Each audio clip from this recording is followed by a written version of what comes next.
Hollywood, the home of the rich and the famous, the birthplace of cinema. The glamour, the riches, and the lifestyles leave us hanging on their every moment. But not all of its secrets are the glitzy success stories they seem. In fact, Hollywood, whilst propelling some to superstardom, has chewed up and spat out more ambitious hopefuls than you or I have had hot dinners. It has been host to scandal, murder, crime, and every inch of it has a secret to spill, if somebody's listening. Some of those will go to the grave, and some are already talking from beyond it. Hollywood has always been home to the devious, whether it be money-pinching studios, payroll drug dealers, shady fixers, mobsters, or simply stars with too much money and little to no inhibitions. It's time to peek behind the curtain.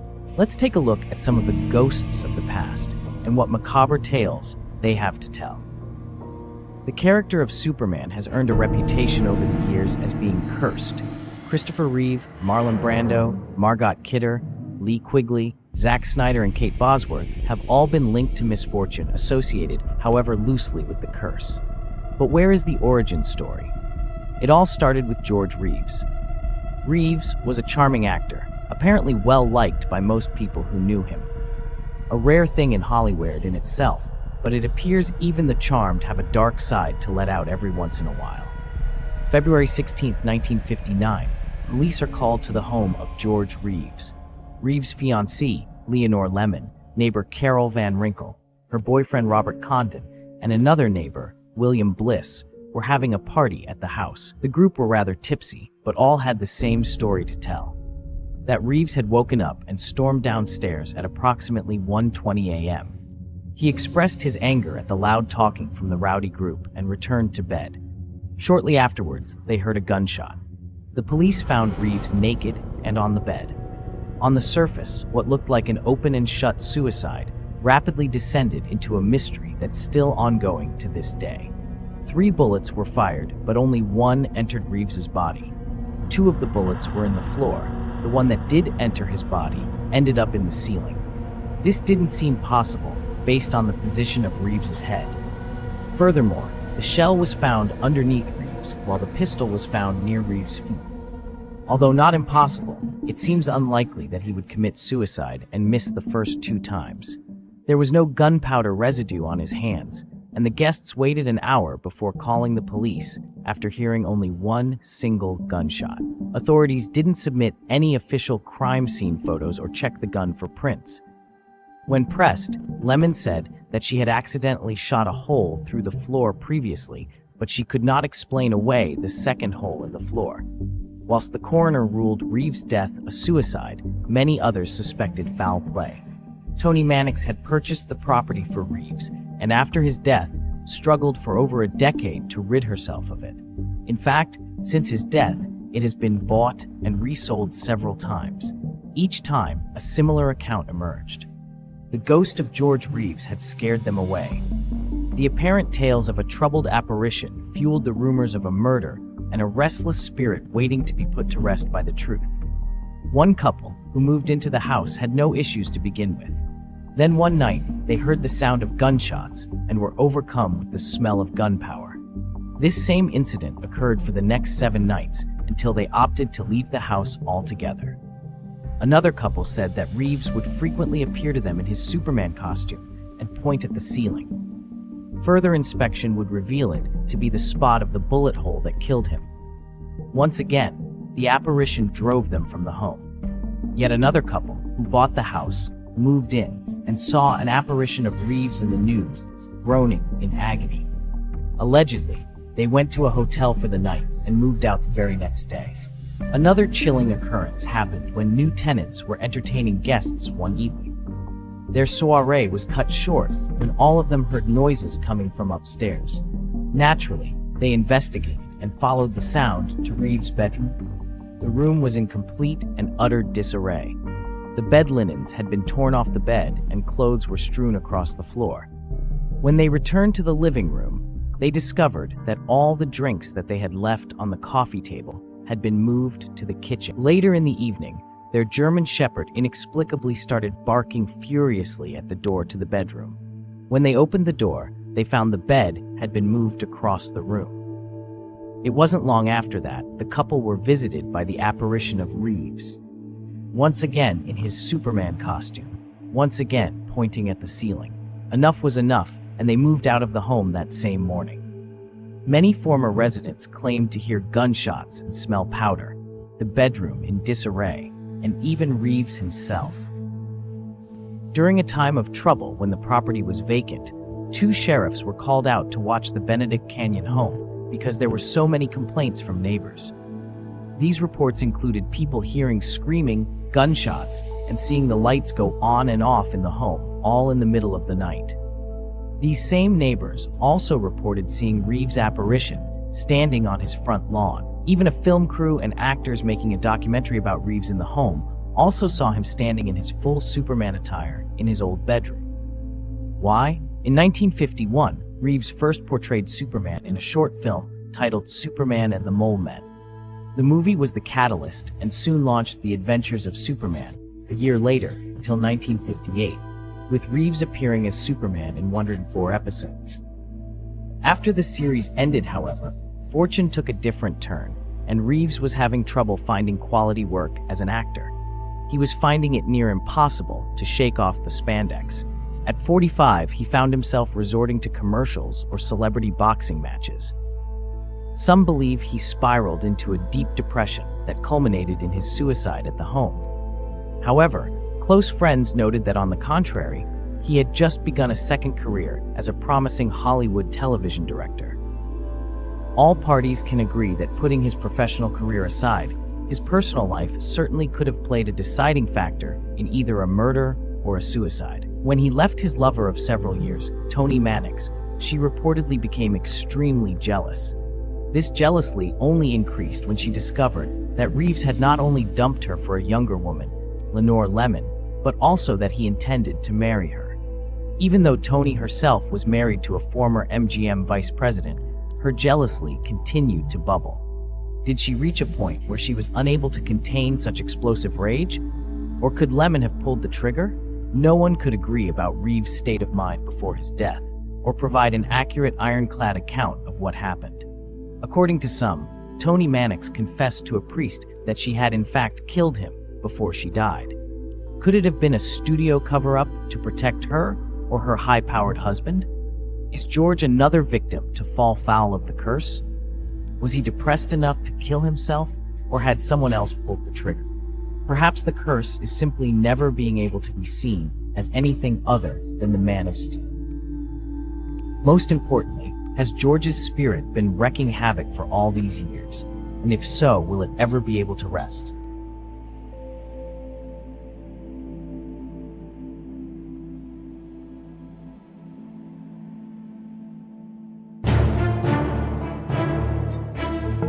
Before the likes of David Copperfield, Penn and Teller, Dynamo, or David Blaine, there was one man whose secrets, even now some 100 years later, have remained exactly that. With an impressive inventory of tricks, many of which have yet to be surpassed, it's no wonder he is referred to frequently as the master of magic, king of illusion, and a sensational escape artist. Born Eric Weiss in 1874 in Budapest, Houdini was a man ahead of his time. Yet magic often has a more simple explanation than what is posed.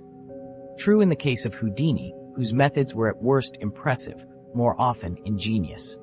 In a cruel twist of fate, the man who exposed the deceptions of the spiritual world, whose tricks and illusions were masquerading as the channeling of ghosts and ghouls, died aged 52 on the 31st October, Halloween. As a result, most believe to be a result of one of his regular stunts going wrong. The initial incident occurred in Houdini's dressing room over a week prior when asked by a spectator whether it was true that punches in the stomach did not hurt him. Houdini offered a casual reply that his stomach could endure a lot. He was then delivered some very hammer-like blows below the belt.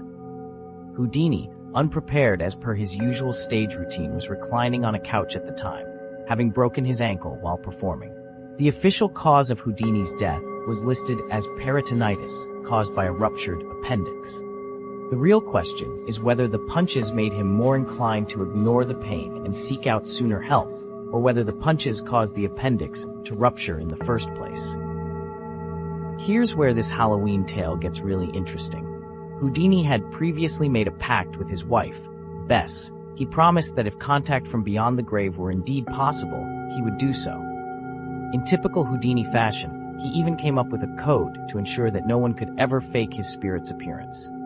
The code word was Rosabelle, followed by the phrase, answer, tell, pray, answer, look, tell, answer, answer, tell. A shorthand used between the two when they had been on stage together. In their code, it spelled believe. Over the years that preceded, thousands held simultaneous seances in an effort to tempt his spirit into conversation. On one occasion, it was claimed his ghost was witnessed. In another, it wrote a letter. Thanks to his coded promise, all were refuted to be false, as Bess's requests remained unanswered. For 10 long, pre-agreed years, Bess remained devoted to holding this annual event in the hopes her beloved would one day reach out from beyond the grave. Finally, she announced to the radio audience listening, Houdini did not come through. My last hope is gone. I do not believe that Houdini can come back to me or to anyone. It is now my personal and positive belief that spirit communication in any form is impossible. I do not believe that ghosts or spirits exist. The Houdini shrine has burned for 10 years. I now, reverently, turn out the light. It is finished. Good night, Harry. Over the years, Bess herself had been contacted by numerous mediums who proclaimed to provide tidbits of potential messages, none of which ever showed any potential, until one day, she was told of a man named Harry Ford. The tale of his alleged encounter with the specter of her husband's ghost chilled her to the bone. The man claimed to have been conducting an unrelated seance when out of the blue, he was contacted by a shuffling woman. She was not familiar to him, but introduced herself as Cecilia, and that she was desperate for her son to know the words forgive. She was so taken that she reached out to him. Strange that the word forgive is the word Houdini awaited in vain all of his life. It was indeed the message for which he always secretly hoped, and if had been given to him while he was still alive, it would, I know, have changed the entire course of his life. But it came too late. Aside from this, there are one or two trivial inaccuracies. Houdini's mother called him Eric. There was nothing in the message which could be contradicted. I might also say that this is the first message which I have received which has an appearance of truth. Sir Arthur Conan Doyle, a staunch believer and old friend, believed the message to be an outstanding case of accuracy. However, a year prior, Bess had told the Brooklyn Eagle that any messages would contain the word forgive. Still, the contact was enough to prompt Bess to keep in touch, and a year later, her persistence appeared to pay off when she was visited by Ford, who claimed that finally, he had been given the Houdini code. When Bess heard the message, the one only she would recognize, she wasted no time organizing a second seance with Ford. Spare no time or money to undo my attitude of doubt while on Earth. Now that I have found my way back, I can come often, sweetheart. Give yourself to placing the truth before all those who have lost the faith and want to take hold again. Believe me, life is continuous. Tell the world there is no death. I will be close to you. I expect to use this instrument many times in the future. Tell the world, sweetheart, that Harry Houdini lives and will prove it 1,000 times. She was so convinced in the message that she immediately released a signed statement. Regardless of any statements made to the contrary, I wish to declare that the message in its entirety and in the agreed-upon sequence given to me by Arthur Ford is the correct message prearranged between Mr. Houdini and myself. Signed, Bess. Friends, however, were skeptical, convinced Ford was a fraud and that the code had inadvertently been revealed a year prior when a unique cipher used by them had been published in an unofficial biography. Soon enough, it wasn't just friends who were concerned, but the public. The headline of the New York Evening Graphic, Houdini message a big hoax, seance, prearranged by medium and widow. However, Ford's lawyer was able to provide 3 witnesses who all vouched that was in another part of town when his interview with reporter Rhea Jore occurred. Bess was so incensed that she wrote a letter to the New York Evening. This letter is not for publicity. I do not need publicity. I want to let Houdini's old friends know that I did not betray his trust. I am writing this personally because I wish to tell you emphatically that I was no party to any fraud. Now, regarding the seance, for 2 years I have been praying to receive the message from my husband. For 2 years, every day I have received messages from all parts of the world.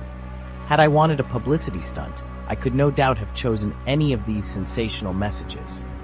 When I repudiated these messages, no one said a word, excepting the writers who said I did not have the nerve to admit the truth. When the real message, the message that Houdini and I agreed upon, came to me and I accepted it as the truth, I was greeted with jeers. Why? Those who denounce the whole thing as a fraud claim that I had given Mr. Arthur Ford the message. If Mr. Ford said this, I brand him a liar. Mr. Ford has stoutly denied saying this ugly thing. And knowing the reporter as well as I do, I prefer to believe Mr. Ford. Others say the message has been common property and known to them for some time. Why do they tell me this now, when they know my heart was hungry for the true words from my husband? The many stories told about me, I have no way to tell the world the truth of or the untruth, for I have no paper at my beck and call. Everyone has a different opinion of how the message was obtained. With all these different tales, I would not even argue. However, when anyone accuses me of giving the words that my husband and I labored so long to convince ourselves of the truth of communication, then I will fight and fight until the breath leaves my body. If anyone claims I gave the code, I can only repeat they lie. Why should I want to cheat myself? I do not need publicity. I have no intention of going on the stage or, as some papers said, on a lecture tour. My husband made it possible for me to live in the greatest comfort. I do not need to earn money. I have gotten the message I have been waiting for from my husband. How, if not by spiritual aid, I do not know. And now, after I told the world that I have received the true message, everyone seems to have known of the code, yet never told me. They left it to Mr. Ford to tell me, and I am accused of giving the words. It is all so confusing. In conclusion, may I say that God and Houdini and I know that I did not betray my trust. For the rest of the world, I really ought not to care a hang, but somehow I do. Therefore this letter. Forgive its length. Sincerely yours, Beatrice Houdini. Whether Bess and Ford fabricated the idea of Houdini escaping anything, even death, to preserve his legacy, or if Ford did indeed receive word from the other side, remains a mystery. If Ford took advantage of a heartbroken widow and coerced the information he needed from her, he simply managed to validate the fraudsters Houdini crusaded against. Either way, the tale of his ghost doesn't quite stop there. In a recording studio called The Mansion, with various musicians have reported weird sights and odd occurrences. It has been host to the likes of Mick Jagger, Jimi Hendrix, David Bowie, the Beatles, the Red Hot Chili Peppers, Slipknot, and Linkin Park, to name a few. There are definitely ghosts in the house, said Red Hot Chili Peppers guitarist John Frusciante. But they're friendly. The Houdini Mansion, as it's come to be known, in Laurel Canyon, is one of the most persistent urban legends in Hollywood, despite having something of a convoluted history. For a start, there is only circumstantial evidence that Houdini actually lived there. A fire raged through Laurel Canyon and burnt a number of houses, including one believed to be where the original ties to the property began. A property nearby was believed to be where the Houdinis would stay. The two properties were connected by underground tunnels. Many suspect may have been used by Houdini to secretly move between the separate guest house and main mansion itself. The property actually belonged to a good friend, Ralph M. Walker. As a select few were privy to where the magician chose to lay his cuffs at the end of a taxing day, it's suspected he and his wife stayed with Walker while he worked on the films, The Grim Game and Terror Island. Most likely in the guest house that ended up being engulfed in the fire. The main evidence to support this theory is the housing of a deep water tank, not your standard decor. Sightings of apparitions have been a frequent occurrence since the 70s. The man, generally presumed to be Houdini, wanders the grounds, deep in thought. Seances are performed on a frequent basis in an attempt to make contact. Is it possible those tampering with the spirit world brought forth another poor soul, mistaken for Houdini? Whatever, the real story is, it's clear these legends surrounding this Hollywood landmark just get bigger with time. Whilst the site itself seems to be a bed of activity, the jury remains out on the entity's true identity. Was this his final act of evidence against the spiritualism he challenged so much, or was it a genuine wish to prove a love that transcended life and death? Or was it nothing more than the final illusion from the master himself? What of the apparition that roams the property holding an unknown connection? Could it be Houdini, trying to fulfill his promise to Bess? Or could it be a simple case of Hollywood stories and falsehoods becoming legend and fact?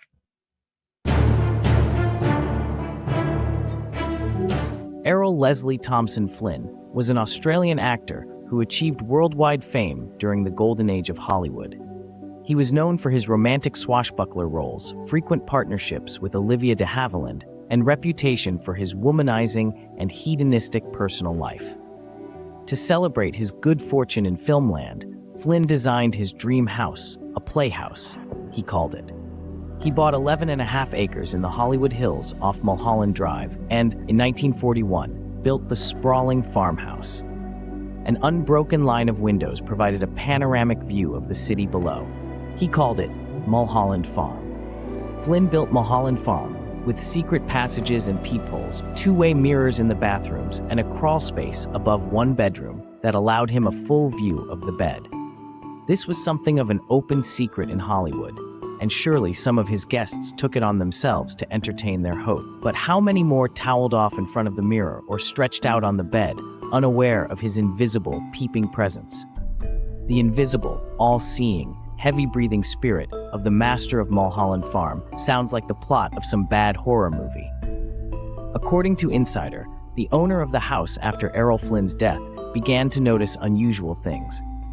In 1980, the singer-songwriter Ricky Nelson bought the property, and it wasn't long before he too began to feel weird and uncanny currents in the air at Mulholland Farm. The house was notorious for reasons more perverse than the odd drunken punch-up or harsh tongue-lashing. Flynn was something of a satyr, with an insatiable appetite for women, even if they were underage and uninterested. Flynn has been described as wild and restless. Is it possible that the house he put his energy into building became exactly like its owner? All the heroes in one magnificent, sexy animal package. That's what Jack Warner called him. A scoundrel with an irresistible twinkle in his eye. Errol Flynn was what every woman wanted and what every man wanted to be. He was put on trial for murder, prone to violent outbursts, racist remarks, and accused of statutory rape, being a Nazi spy and a sadist. He slapped a member of the press over an article involving his beloved dog in a tussle which resulted in him being stabbed in the ear with an oyster fork. That's just the stories that made it to press.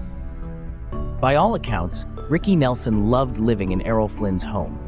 The swashbuckling superstar had some high times in the Hollywood Hills, lots of wine, women, and song. Nelson was no slouch in that department either. The teen idol turned pop legend felt a strong kinship with the spirit of Flynn, and perhaps Flynn felt it too. His spirit, or someone's, may have even tried to warn Rick of his tragic fate. In 1959, 19-year-old Ricky Nelson was driving teenage girls crazy on both the big and small screen. He joined his parents and brother David on radio's The Adventures of Ozzie and Harriet at age 4. The show moved to television in 1952 and ran 14 years. During that time, the world watched Ricky transform from irksome teen to rock music idol. Eventually, he married and had his own family. In 1977, he found the perfect home for them. He bought the Flynn estate from country and western artist Stuart Hamblin, the only other owner. Rick and his wife, actress Chris Nelson, moved into the Mulholland home with their 4 children just 18 years after Flynn's demise. In particular, Nelson's daughter, Tracy, would often feel a presence in the house when she was alone. The house was a 2-story ranch house. It wasn't oversized or grandiose in any way, but it was sprawling, daughter Tracy said. The front door was in a place where it shouldn't have been, so we never used it. And because of that, I never really felt that the house had a heart, had a center. I would usually just come in and go straight up to my room. My bedroom used to be Beverly Odlin's, and we used to always smell this funky perfume, a really cheap perfume. All sorts of weird things went on. My shower door would open and close in the middle of the night. The toilet would flush. My shades would roll up for no reason. The ghost in her room felt distinctly feminine. Ms. Odland is still living. Could it have been her mother? Instinctively, Tracy felt it was an older presence. This is going to sound so crazy, but it didn't feel like a young, naive girl. It felt like a cynical presence. A cynical woman in Flynn's house? That could have been any number of women Flynn had loved and forfeited. Whoever or whatever was there, her friends felt it too. When I was going to school, girls would have slumber parties, but nobody would stay at my house. To me, it was like having a pet, like, oh well, it's just that weird energy in the house. Rick and Chris Nelson's home life did not quite mirror the happy family we saw on the adventures of Ozzie and Harriet. The couple was plagued by problems, and in the early 80s, Chris moved out with the twin boys. The youngest son went to live with Chris' mother, whilst Tracy remained with her father. I was doing square pegs at the time. One night, I arrived home from work. It was dark. I looked up at the dining room and the light was on, and there was a man standing in the dining room. I thought, oh, Pop's home. I went upstairs and called him. No answer. His car's not there and there's nobody's there. Then the phone rang, and it's Pop calling from the road to say he'd be home tomorrow. Tracy told him what she'd just seen, and Rick replied, oh, that's just Errol. The following day, Tracy came home from work while it was still light out. She went straight to her room to read. After a few minutes, there was a noise from downstairs. It sounded like someone had broken in. My father had a room below mine, full of his gold records and awards, all hanging on the walls. It sounded like whoever was down there was smashing all the gold records and all Dad's stuff. And I remember thinking, oh my God, take anything, but don't take those. I hid myself in the closet and I waited for the noise to stop. It was really loud. The house was shaking. It sounded like people were throwing things against the walls, breaking chairs, and breaking glass. The sun finally went down. It had been quiet for a while, and I thought it was finally safe to go downstairs. Tracy expected to find the place in shambles, but there was no broken glass, no smashed furniture. Instead, all the lights had been turned on. 2 pet cats were in Rick's bedroom, and the door had been locked from the inside. Nothing else in the house had been touched. Tracy decided then and there to move out. A short time later, after she'd moved into her own apartment, Rick and his girlfriend called her one night. The weirdest thing happened, they told her. We were downstairs and we heard all this noise coming from your room. We thought we were being robbed. Things were crashing and breaking. We called the police, ran outside down the driveway, and waited for them to come. When they got here, the couple continued, they went upstairs to investigate. Your door was locked from the inside. When they opened it, they discovered that all the lights in the room had been turned on, but not a thing had been touched. Ricky's theory? That's just Errol. He became so accustomed to the auditory spells that his reference to Flynn's ghost became almost casual, as if a friend had stopped by to cause carnage and left. The ghost allegedly appeared again when Nelson's son, Gunnar, claimed to have caught a glimpse of Flynn sitting on the edge of his bed, according to author Robert Matson. Family guests saw him too, particularly in the wing of the house where Flynn kept his rooms. Children of friends would inexplicably avoid these areas, but could not articulate why. Gunnar himself described the house as alive. If it were a person, it's not a good one. One night, Rick decided to throw a party. Tracy, already tired, decided to go upstairs to lie down. But once in the comfort of her bed, she suddenly feels like she can't move or breathe. Her efforts to get up, virtually dragging herself to the landing, cause her to fall down the stairs. When she gets to the bottom, all she can hear is laughter. This rings eerily similar to a tale from Flynn's earliest days. When Flynn decided that acting was his calling, he moved to Britain to get started. He soon began working and studying the craft, but just as it had at every school he attended, his time there came to a disturbing and sudden end. Just months after arriving, the company fired him after he got into a quarrel with a female stage manager and shoved her down a set of stairs, chuckling after. I've tried to figure it out, Tracy said. There was a lot of really wacky stuff going on in terms of drug usage in the house when I was growing up. I believe all that stuff creates energetic chaos. I don't know what else to call it. So it was a wacky place to live anyway. Then compound that with the history of the place. Tracy has a theory about the two explosive, smashing episodes. Perhaps Flynn or the cynical woman were trying to warn Rick of impending tragedy. When the warnings failed and Rick was killed at age 45, before his time, like Errol, the spirit turned black. Rick Nelson's death occurred on New Year's Eve, chillingly 7 years prior. When Tracy was sick one night, she awoke to hear something in another room. She went out to see what was going on, and it was Errol Flynn, as he was in his heyday. He was drinking, and he toasted her Happy New Year and vanished. This did not happen on New Year's Eve. My father's dying was such a cataclysmic thing for the family. Maybe it was a warning. Maybe it was... who knows? All the women on my mother's side are very psychic. My grandmother, my mom, myself. Since I was a kid, I've always been very open to the possibility of ghosts because I always kind of felt them. All I can tell you is that it was definitely haunted. Ricky died in 1985. Prior to his tragic death at the hands of a 1944 Douglas DC-3 that once belonged to Jerry Lee Lewis, his family report that he started to act increasingly strange. He began to dress only in his bathrobe, something he had rarely done. He also showed symptoms of depressive behavior. The house he loved began to decay around him, and it seems Rick mirrored it. He had for years loathed flying, but developed an obsession with planes, to the point he purchases one he believed to be the safest, and then ultimately dies in it. His sons, Matthew and Gunnar, were due to fly on that very same plane with their father, until he made a call to Gunnar the night before to ask him not to accompany him on the flight, but to instead fly commercial. This out-of-the-blue request to change plans initially confused his children, but now they wonder, did he have a foreboding sense of the danger?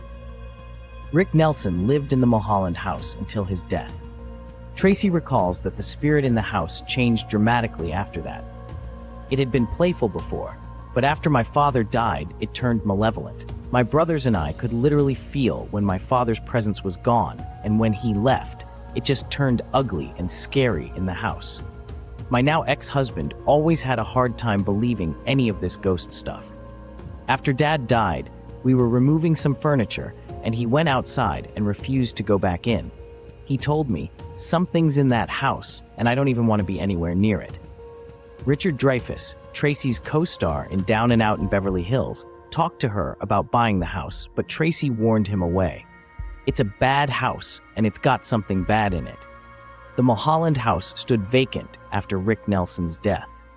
During that time, darkness seemed to completely envelop the place. A gang broke in and murdered a girl in the living room. It seems that although the ghosts of the Flynn house may have finally been laid to rest, her father's spirit still lingers. When Tracy was diagnosed with cancer and treated successfully, none of it may have been possible without an intervention from beyond the grave. She tells the story of her father coming to her in a dream. "My father called me on the phone and said, 'I know you miss me, but it's not time for you to die. You have to go see a doctor.' The house itself was torn down many years ago, and the acreage divided up into separate lots, rebuilt on and subsequently sold,